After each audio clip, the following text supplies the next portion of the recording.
I want to rise first of all to commend Deputy Chair Ward on bringing forward this detailed and comprehensive motion and to say that the campaign for 100% redress is a campaign I fully support, and I think it's indicative of the support for that campaign that all the opposition across the House have supported Chair's motion here today.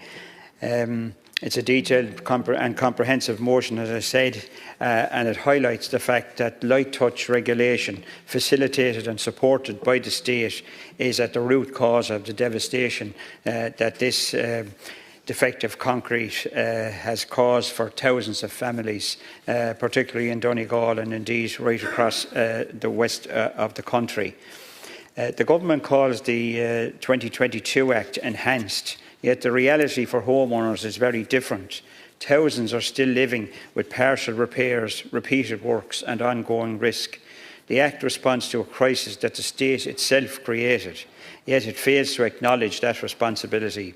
Worse, the standards it enshrines are outdated, built on assumptions that have now been disproven by current scientific research. Homeowners therefore continue to bear the cost of the government's failure, both financially and emotionally, while the state pretends that the problem has been solved. I think the human impact of this crisis and this devastation should be remembered as well. And you can foresee or see a situation where an individual or a couple decide to buy or build a home. They take years saving for a deposit or for income to support that.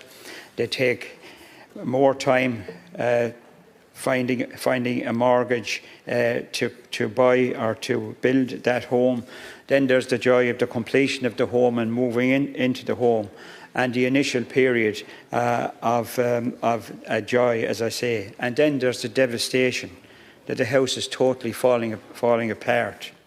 Every morning you get up to find a new crack, a new hole, more mould. You wake up in the middle of the night to noise. What section of the house is now at risk? Is the ceiling coming down? Is the roof coming off? And Minister, this is absolute mental and financial torture. And then you have applications for redress or for grants, and then you have partial approvals, and then you have appeals. And appeals, of course, have been left unresolved for 2 years, leaving families in unsafe homes in breach of the state's duty to provide timely remedies. And the appeal system itself is slow. As I've said, it's opaque and is structurally flawed. And families are under huge pressure, as I said, financially and mentally. And indeed, the mental pressure, the stress and the depression has been highlighted in a study called An Earthquake in Slow Motion. The mental health impact of the defective concrete crisis. It's a study produced by Owen Keenan and Professor Karen Kirby at the Ulster University, and that has highlighted the significant psychological effects of the crisis, including trauma, stress, long-term mental health harm, confirming that redress must also address not just well-being, but also well-being as well as the structural safety.